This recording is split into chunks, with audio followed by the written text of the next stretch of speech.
রাহুল আমি অফিসে বললাম ওকে ওকে বেবি।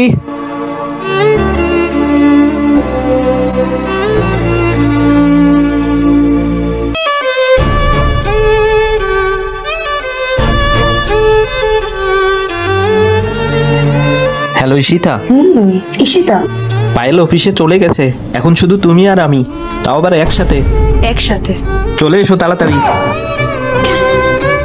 রাহুল, সত্যি আমরা দুজন ছাড়া আর এই ঘরে কেউ নেই তো?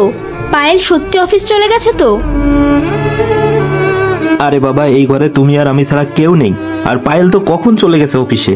আর এমনিতেও ওর সামনে ওর সারপ্রাইজ কিভাবে তৈরি করি বলো তো? সারপ্রাইজ যদি ওর সামনে প্ল্যান করি তাহলে তো সারপ্রাইজ খারাপ হয়ে যাবে, তাই না? একদম তাই। আর আমি জানি পায়েল খুব খুশি হবে যখন ও জানতে পারবে ওর জন্য আমি সারপ্রাইজ প্ল্যান করেছি। আরে পায়েল, তুমি এখানে? তুমি তো অফিসে গিয়েছিলে। আরে আমি আর কি বলবো তোমাকে, আমার না তোমার উপর একটু সন্দেহ হচ্ছিল, তাই আমি একটু যাওয়ার নাটক করেছিলাম আর ওই ঘরে লুকিয়ে পড়েছিলাম। কিন্তু না, এখন আমার রিয়েলাইজ হয়ে গেছে যে তুমি আমার উপর কোনো রকম চিট করছো না। তোমাকে সন্দেহ করার জন্য সরি গো।